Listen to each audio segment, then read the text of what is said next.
In the headlines, Serap sues President Tinubu over failure to publish spending details of 400 billion naira fuel subsidy savings. Chicago court dismisses Atiku's suit on Tinubu's records. Senate rejects President Tinubu's request to deploy troops to Niger.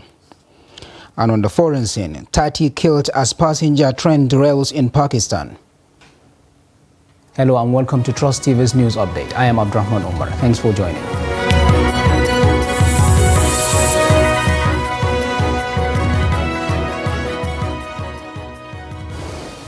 Now the news in full. The Socio-Economic Rights and Accountability Project, SERAF, has filed a lawsuit against President Bola Tinubu at the Federal High Court, Abuja, over the failure to publish spending details of money saved from fuel subsidy on premium motor spirit, PMS, popularly called petrol. SERAF said the litigation followed reports that the federal government had saved 400 billion naira within the 4 weeks of the implementation of the removal of subsidy on petrol policy.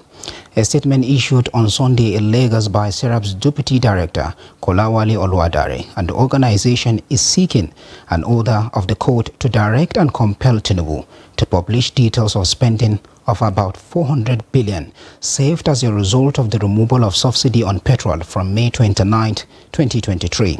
In the suit, SERAF explained that Nigerians have the right to know how the savings are spent. Disclosing the spending details of the savings will reduce the risks of corruption in the spending of the funds. And now, in the meantime, ahead of the presentation of judgment by the Presidential Election Petitions Court in Abuja in the petition he filed against the victory of President Bola Tinubu in the February 25, 2023 presidential election, the presidential candidate of the People's Democratic Party, PDP, in that election, Atiku Abubakar, has suffered a legal blow in the United States of America, USA. A circuit court of Cook County, Illinois County in the US has dismissed the lawsuit filed by the PDP candidate to get access to President Tinubu's confidential educational records at Chicago State University. The former vice president had filed the suit seeking to subpoena the university, but later withdrew the case. According to the circuit court papers, Justice Patrick J. Hengan dismissed the case without prejudice. In the judgment dated July 31, 2023, the judge held that the petitioner's subpoena in this case is withdrawn, and thus Chicago State University will not be deposed pursuant to the subpoena in this case. Ruling on the matter, Justice Hengan said the case is dismissed without prejudice and resolves all matters pending before the court.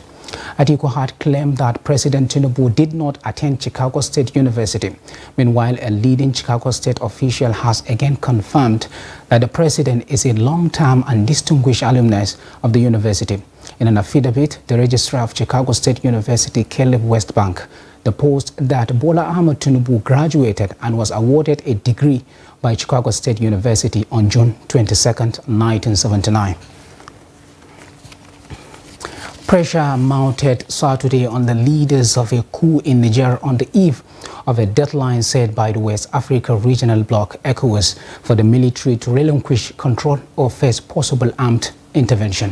Former colonial power France, with which the junta broke military ties shortly after taking power on July 26th, said it will firmly back whatever course of action ECOWAS took after the Sunday deadline expired. French Foreign Minister Catherine Colonna said the future of Niger and the stability of the entire region are at stake. ECOWAS military chiefs of staff have agreed a plan for a possible intervention to respond to the crisis, the latest of several coups to hit Africa's Sahel region since 2020. Nigeria's military junta has few hours to reinstate ousted President Mohamed Bazoum to power or face the possibility of military action from the regional bloc ECOWAS. Last Sunday, West African leaders gave the coup leaders a week to comply with its demands, or it will take all measures, which may include the use of force.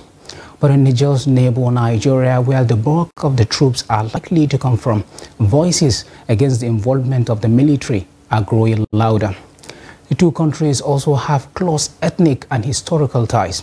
On Saturday, the Nigeria Senate urged the government to look at political and diplomatic options And in the northern Nigeria city of Sokoto, bordering Niger, which is home to the Army's 8th Division, the anxiety is increasing. It sits on a major junction on the road leading to Niger and is likely to be a mustering point for troops before any military action. The serenity of Sokoto's residential neighborhoods belies the heightened tension in the city and the wider northwestern states. Sokoto's city's sprawling suburb of Sabon Gari Grafshi is predominantly inhabited by people from Niger. They fear that military intervention by ECOWAS could greatly affect their family members and even jeopardize their own security here in Nigeria. The Nigeria Senate on Saturday urged President Bola Ahmed Tinubu to toe the path of diplomatic engagement in the political crisis that has engulfed neighboring Niger Republic. The upper chamber also says the later raid by its President Godswill Akpabio on Friday was not a call for war against Niger Republic, but the resolution of ECOWAS leaders. The report. Rising from a 2-hour closed-door session on Saturday, the upper chamber mandated its leadership to further engage with President Bola Tinubu on how best to resolve the crisis in Niger Republic in view of the cordial relationship between both countries. Akpabio explained that President Tinubu, by virtue of his correspondence, had not asked for Parliament's approval to go to war, as erroneously suggested in some quarters. On his request for support in the implementation of the resolutions of ECOWAS on the political situation in Niger Republic, and resolved as follows. 1. The Senate condemns in totality the military coup that took place recently in the Republic of Niger. 2. The Senate commends President Bola Ahmed Tinubu and other heads of states and governments of ECOWAS for their prompt response and the positions taken on the unfortunate development in Niger Republic. 3. The Senate recognizes the fact that President Tinubu, by virtue of his correspondence, had not asked for approval of the Parliament or approval of this Senate to go to war, has been erroneously suggested in some quarters. The Senate therefore called on President Bola Tinubu, as a chairman of ECOWAS, to further encourage leaders of both countries to explore political and diplomatic options in resolving the crisis in Niger and return the country back to democratic governance. The Senate calls on the President of the Federal Republic of Nigeria, as chairman of ECOWAS, to further encourage other leaders of ECOWAS to strengthen the political and diplomatic options and other means with a view to resolving the political impasse in the Niger Republic. The Senate pledges the total support of the Senate and, by extension, the National Assembly to the ECOWAS leadership under President Bola Ahmed Tinubu in resolving the political situation in Niger and returning the country to democratic governance in the nearest future. It also called on ECOWAS Parliament to rise to the occasion by equally condemning the coup and also providing solutions to ending the crisis as soon as possible. Rashidat Yusuf, for Trust TV News. The Bauchi Police Command has arrested 5 suspects for various crimes ranging from armed robbery, burglary to pawn snatching. The spokesperson of the command, SP Ahmed Wakil, stated this on Sunday in a statement made available to newsmen in Bauchi. He said the 5 suspects were arrested for committing different offences in different parts of the state. He said the command recovered exhibits that included a Jinchen motorcycle AX100 model, machetes, den guns, an axe, a knife, cutlasses, stick laptops, and different models of pawns, among others. The spokesperson said an investigation revealed that the suspects belonged to a notorious group that specialized in terrorizing innocent citizens' houses within the Bauchi metropolis and robbing them of valuables. Wakil said the suspect during an investigation confessed to their crimes, adding that they were currently cooperating with the detectives in mentioning some of their accomplices. He said the suspect will be profiled and charged to court without delay. Wakil said the Commissioner of Police, Awal Muhammad, lauded the efforts of the operatives for their unrelenting commitment and professionalism in discharging their statutory duties to curb all forms of criminality in the state. In the meantime, Plateau State Governor Caleb Mutfwang has ordered the cultivation of over 900 hectares of farmland across 3 local government areas of the state in a move to tackle the lingering crisis in the area. In the last 3 months, more than 300 persons had been killed in the Mongu local government area of the state and the neighboring communities following a series of attacks by gunmen. Over 30,000 residents had also been displaced following the crisis, which has been attracting condemnation from Nigerians.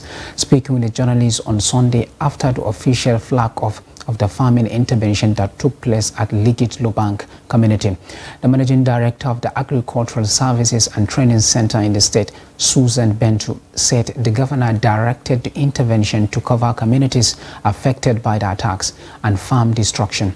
The deputy commandant and head of Agro Rangers NSCDC Plateau State Command, Olusola Bakari, assured farmers that his team was fully mobilized to protect and secure the farmlands.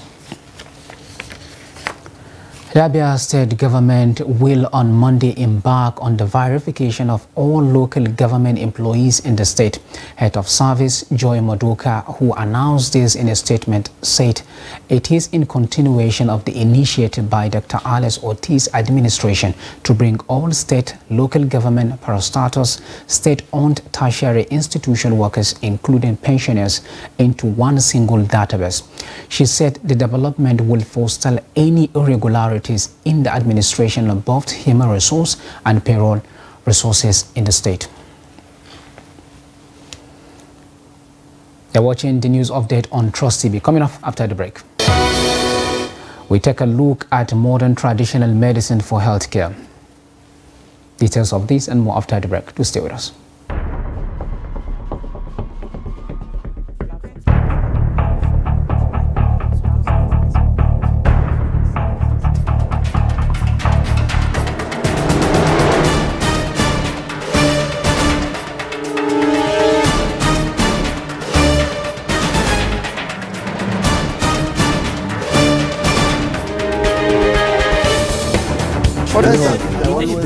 That's great.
Welcome back, and if you are just joining us, this is the news update on Trust TV, and here is the recap of some of our top stories. Seraf sues President Tinubu over failure to publish spending details of 400 billion fuel subsidy savings. And Chicago court dismisses Atiku's suit on Tinubu's records. Now moving on to other stories. The management of National Youth Service Corps NYSC has appealed to Nigerians to disregard a video circulating on the social media alleging that Corps members will be deployed to Niger Republic by the federal government to restore democracy in the country. NYSC Director Press and Public Relations A.D. Mugwa, in a statement in Abuja, said that there was no iota of truth in the story, adding that it was fabricated by the purveyor. He added that law enforcement agencies will stop at nothing to bring the purveyor of the story to justice. Alternative medicine practitioners in Nigeria are asking President Bola Tinubu to sign into law a bill that will allow them to contribute to the development of the nation's healthcare, with a view to complementing conventional medical practice. The modern traditional medical practitioners made the plea while speaking to newsmen in Abuja on the imperative of alternative medicine in building a stronger healthcare delivery system in the country. Trust TV's Shafiu Suleiman reports. Traditional or alternative medicine practice in Nigeria has been in existence before the advent of orthodox medicine. It has been in use for the cure of several ailments, but lack of scientific proof and unregulated practice has been undermining its efficacy and usage amongst the people. It is against this backdrop that the alternative medicine practitioners want President Bola Tinubu to sign the already passed bill by the National Assembly into law to allow them contribute meaningfully to the healthcare delivery. You know, if you carry yourself, go many countries, and we are here, and by God great, if you do this bill in council, many achievements you will get in Nigeria. Dr. Bamidele Patoe is the National Secretary of the group. He solicited the support of the federal government in boosting traditional medicine practice across the country. Traditional medicine is the best medicine that is now taking places in all the other countries, especially in India and other advanced countries. So Nigeria too wanted to equal themselves with these nations in producing traditional medicine to face our health problems. Unwholesome practice and unprofessional conduct amongst some traditional medicine practitioners, lack of proper regulation and certification have undermined the application and acceptability of alternative medicine practice in Nigeria. Shafiu Suleiman, Trust TV News, Abuja. Meanwhile, the Federal Capital Territory Administration and a group of concessionaires have signed an agreement to recommence the on-the-street parking, otherwise known as the Park and Pay scheme in Abuja. The Federal Executive Council in May 2023 approved the Park and Pay policy in Zone A, Wuse 2 and Otako, with Najek Limited as its concessionaire and an expected revenue of 11.875 billion, and in Zone B, Maitama and Garkiwan with its concessionaire as Mesos Automatum Technic Bowman Nigeria Limited with an expected revenue of 15.05 billion, both of which were awarded at a combined 908.3 billion for a 10-year term each. The FCTA Permanent Secretary Olusade Adesola, who signed the agreement on behalf of the administration, said the move was to promote a culture of orderliness and organization, adding that the initiative will decongest the city and make motoring a more pleasant experience. He explained that under the scheme, parking lots will be provided for motorists, while those who indulge in wrong parking will be fined.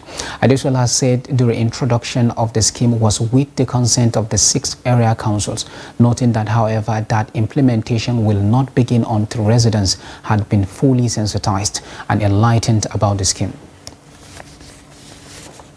And now on the international scene, at least 2 people have been killed and dozens of others were missing after 2 shipwrecks off the Italian island of Lampedusa. The Italian Coast Guard said on Sunday it had recovered 2 bodies and rescued 57 people following the sinking. Around 28 people were reported lost at sea by survivors on 1 boat, while 3 were reported missing from the second after both went down in stormy weather on Saturday. Both were rickety iron boats believed to have set off from X-Parks in Tunisia on Thursday. Cultural mediators with the IOM believe there were at least 30 people missing. After speaking to the survivors, an investigation into the shipwrecks has been opened in Agrigento on the nearby Italian island of Sicily. At least 28 people have been killed after a train traveling from the southern Pakistani port city of Karachi to Abbottabad derailed in the city of Nawabshah in Sindh province. About 50 people have been injured in the incident. 8 coaches of the Hazara Express, which was traveling from Karachi to Abbottabad, derailed near Sahara railway station in Nawabshah, about 275 kilometers from Karachi, the capital of Sindh province. Ejaz Shah, a provincial railway official, told the AFP news agency that several passengers were killed and many others injured in the accident, without providing an exact casualty figure.